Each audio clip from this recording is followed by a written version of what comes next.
The Mario and Luigi series has always been known for its wacky and very unforgettable bosses, each one just standing out with unique personalities and very creative designs. These bosses are a far cry from the typical Mario enemies, always offering something far more fun and distinctive. Mario and Luigi Brothership is no exception, introducing a host of quirky, well-designed and challenging bosses that not only test your skills as the game progresses, but also add value to the overarching storyline. Most even return for rematches with upgraded attacks and new strategies, which I really love, and I really appreciate how it's all brought together through the gloom in this story. The bosses really left a lasting impression on me, as not only are they filled with personality and are well designed, but their attack patterns are really fun to dodge, the animations look great, and using Luigi logic to expose boss weakness is really fun. So, in this video, I'll be ranking each boss that we face in Mario and Luigi Brothership from worst to best, if you can even say worst. I'll be specifically diving into what makes each boss stand out, this being from their personalities and character depth to their overall visual design and their battle mechanics. While all these bosses are memorable in their own right, some definitely rise above the rest, but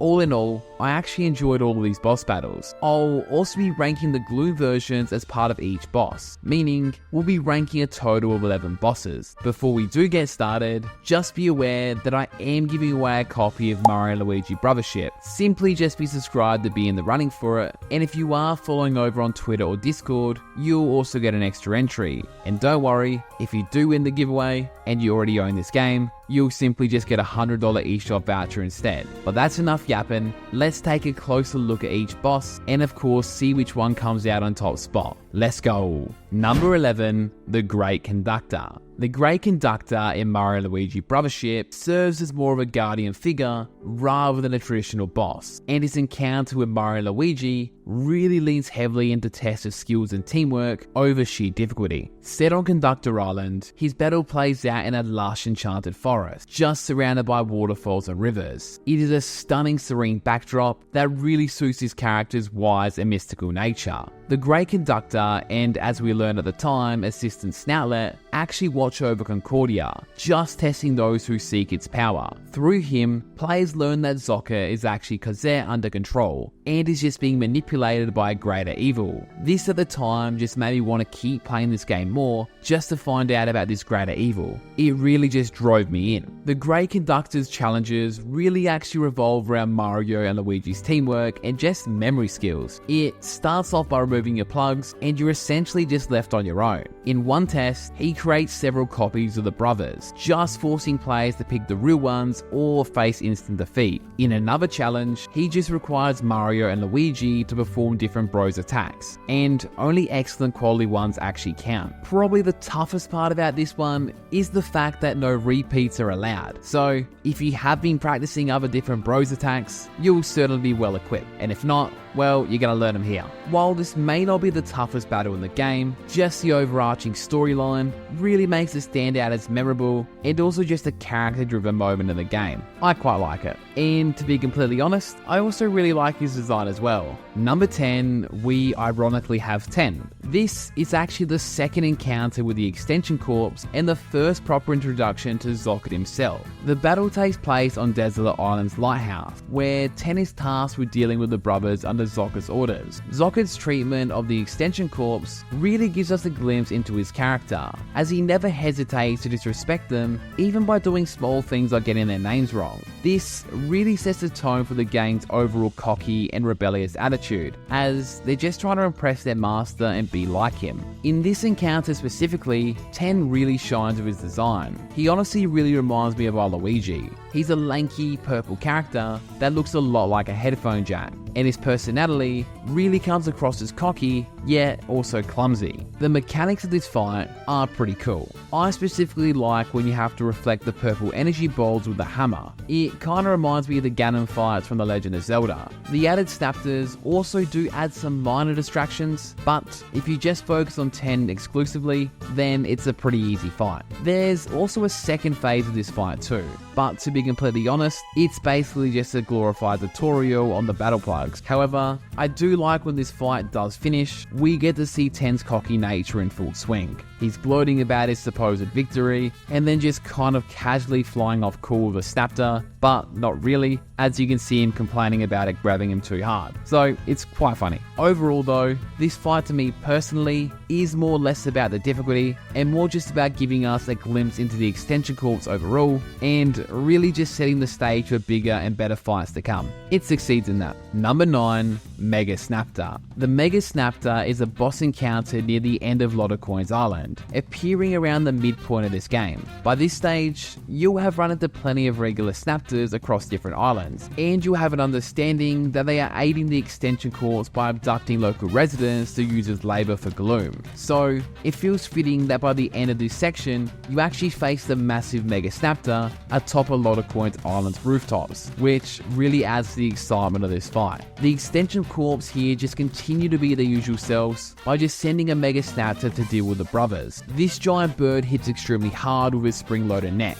so precise hammer timing is crucial here just to avoid taking any heavy damage. The Mega Snaptor's attacks are unfortunately similar to the standard Snaptors, but they are much more intense here and harder to dodge. And since it's airborne, several of the brothers' attacks are unfortunately ineffective. Fortunately though, Luigi does figure out a way to ground the birds temporarily by just simply using logic to connect pipes and release a water surge, just giving Mario and Luigi a window to attack it. Once the bird is drenched, the Mega Snaptor essentially becomes vulnerable, and it allows the brothers to land multiple hits on it before it does eventually recover. Though it's just essentially just a supersized version of a common enemy, the battle is still a lot of fun. If you are familiar with the regular Snaptors, this fight isn't overly challenging, but it's still a pretty satisfying showdown, and I guess it does feel kinda good to take these guys down, as they are part of the evil plan. Number 8, Gobblick. Gobblick brings a strong, slightly mysterious presence as the game's second boss encounter. This massive green pitcher plant, with its tentacle-like vines and a temper that shows through its red tinge form, really sets the tone for the high-stakes battle. You'll face this creature deep within the great lighthouse of the lush green sea, just as X sends it in to disrupt Shun's reveal about the Extension Corps' master plan. Gobblick here does all the dirty work, just while the corpse stays safely out of harm's way, and it's a nice intense two-phase showdown. In the first phase, Gobblick introduces some very clever mechanic. It spits out catnaps, spike lilies and coins that Mario and Luigi must dodge by jumping, and it even tries to grab them and smash them with its tentacles, which they can thankfully counter with a hammer. Using Luigi logic here is pretty hilarious. You literally grab Gobblick by its tongue and just spin him around and temporarily stun it. The battle gets a lot more intense when Gobblick enters its enraged state. It now starts healing itself by chewing on the brothers, and its vine sweep attack just forces both brothers to jump in sync. It can be a relatively tough fight, especially as the second battle in the game. You really want to avoid getting eaten, otherwise this battle can last a long time. And if the initial fight wasn't challenging enough, Gobblick actually makes a return in an optional side quest. This time, Gobblick is powered up by the Gloom infection, and this is a much tougher version of the original, just with Gobblick infecting the brothers with Gloom if it swallows them. The core fight almost remains identical, just with increased power and added infection effect, so the difficulty ramps up slightly. Overall, Gobblick is a pretty memorable boss, just with creative, interactive attacks and just some layered phases. But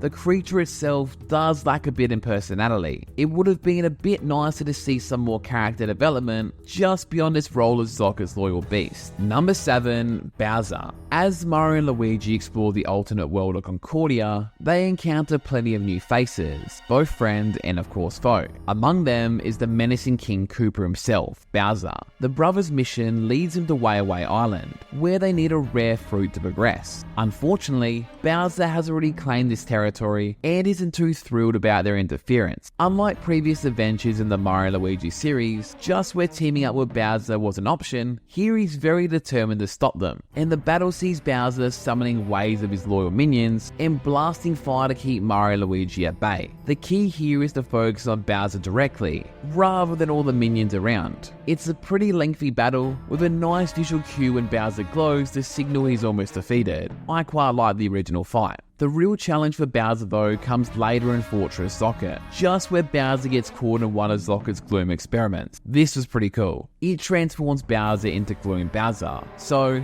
essentially Bowser's just fueled with dark energy that not only boosts his strength, but also spreads pools of dangerous gloom, infecting any minions who come to his aid. In this form, Bowser gains new attacks and even defenses, really pushing Mario and Luigi to their limit. A fun twist in this battle is the Luigi logic again. It allows Luigi to commander an enemy airship and even strike Bowser down. I really did like this boss battle, and I also appreciate that this isn't the final battle in the game. It's just a nice, fun, story-driven twist that really actually just involves Bowser in a new creative way. I really like this. Number 6, Gorumbla. Most people will probably be surprised I got this one so far up on the list, but I actually think it serves as a really great introduction to both the boss gameplay mechanics and also has a really cool backstory.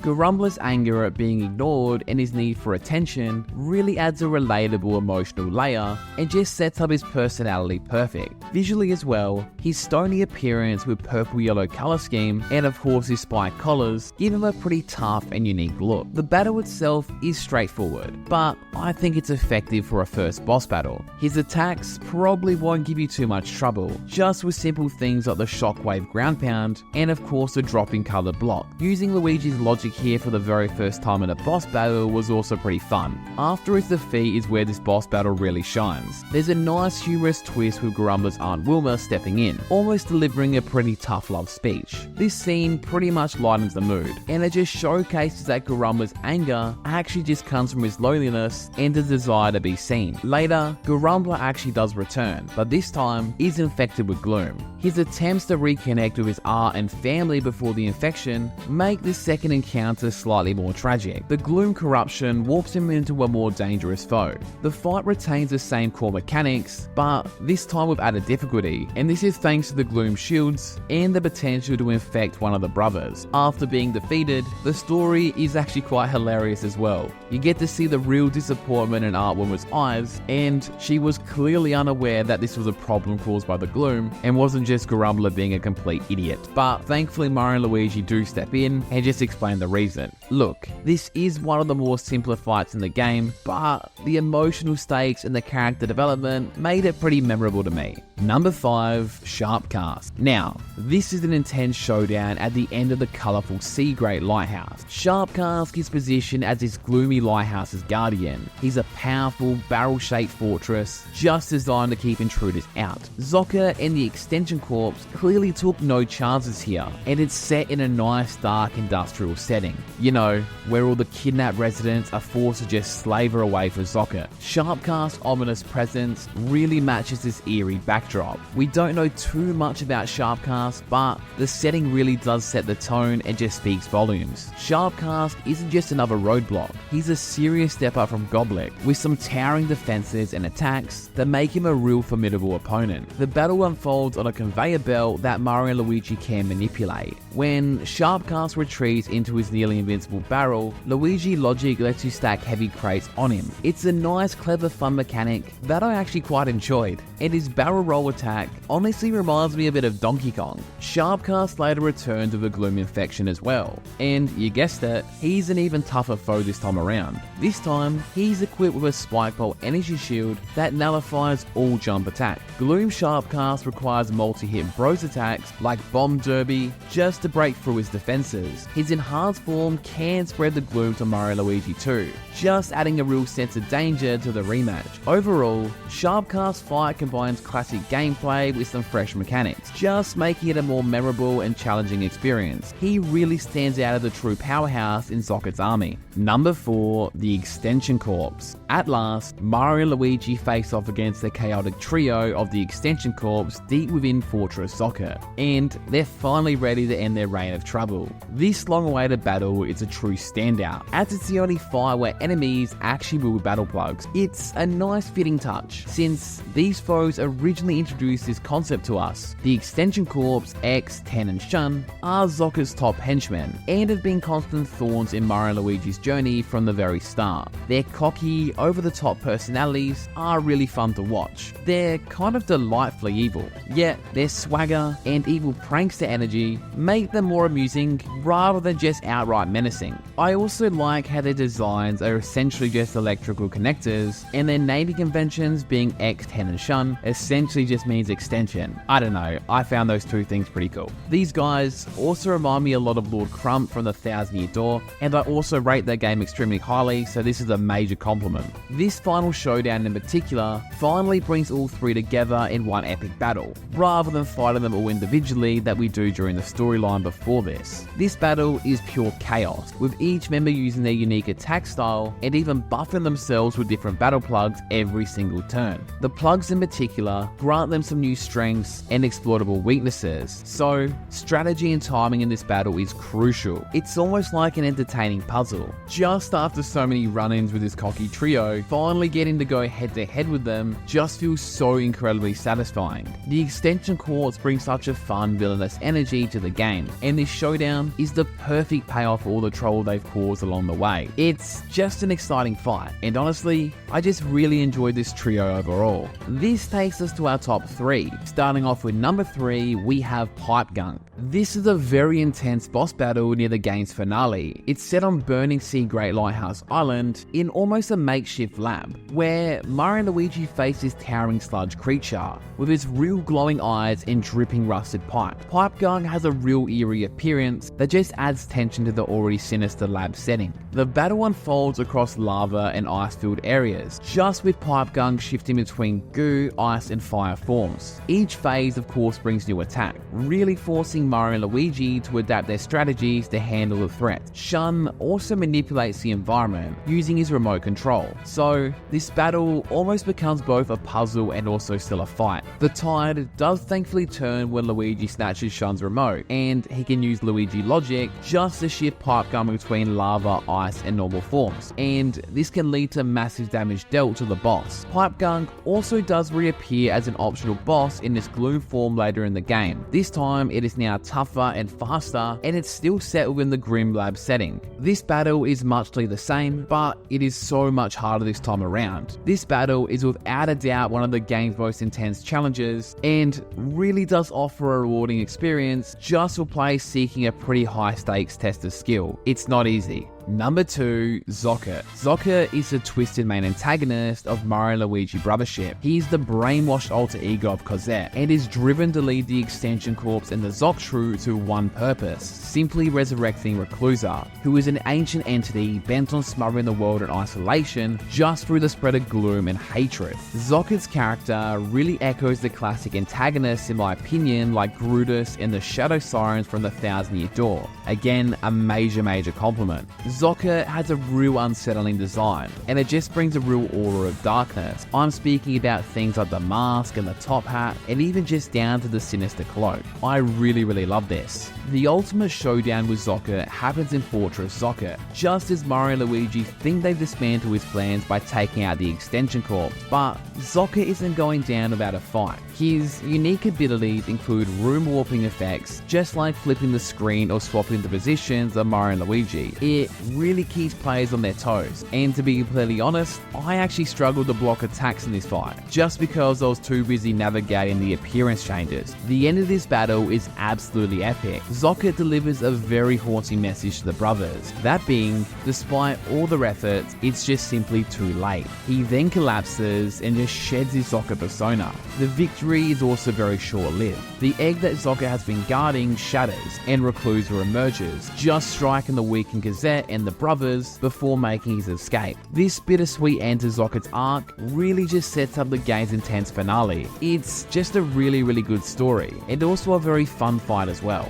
This of course brings us to our number 1 spot, of course being Reclusa. Reclusa is everything you'd want in a final boss. They're ancient, powerful, and driven by a sinister philosophy. As the overarching antagonist of Brothership, Reclusa is revealed to have manipulated Cosette into becoming Zokket, brainwashed the Extension Corps, and even orchestrated the division of Concordia's islands. Reclusa is just simply evil, and I absolutely love it. By the time of the game's events, Reclusa has been sealed in an egg, just gathering energy while dormant under the watch of Zokket and the Extension Corps. The battle against him spans 4 intense phases, each one just being more daunting than the last. It all begins with a thrilling aerial showdown, just where Mario and Luigi ride a pink plug through the skies, and of course dodging obstacles while attacking with fire and ice. Just when victory seems within reach, Reclusa returns in his weeping Reclusa form, a massive intimidating creature that releases an almost gloom-like filled gas. After a timely revival, the brothers then face him again, where Reclusa transforms into the Weeping Core, really forcing the players to constantly adjust their strategies. After overcoming the core, the final phase reveals Reclusa's main form. This battle is simply intense, just pushing players to the limits after so many phases. And as Reclusa makes one last attempt to escape, Mario and Luigi dive into a freefall, with their hammers in hand for a very dramatic skybound finale. It's just a very climactic ending to a very thrilling encounter. It's packed with story and atmosphere that again is very reminiscent of the 1,000-Year Door Shadow Queen. It's just super refreshing and also very satisfying to finally have a villain outside of Bowser taking the final spotlight. This to me personally is one of the most memorable boss battles in the Mario and Luigi series. It is that good. And there we have it. This has been my personal ranking on Mario and Luigi Brothership's bosses. Overall, I think they are extremely solid. I do wish there was a couple more to pad out the long gameplay, however, it is pretty hard to complain when they're all very entertaining. Let me know down in the comment section what your personal ranking would look like, and just how you're enjoying Brothership overall. If you did enjoy this video, be sure to leave a like, comment, and of course subscribe. It really helps out the channel a lot. I have potentially one more ranking coming for Brothership just before I dive back into my regular Mario Party and Mario Kart content, so make sure to stick around for all the good times we're gonna have. But until next time though, take care of yourselves, and I'll see you in the next video. See ya!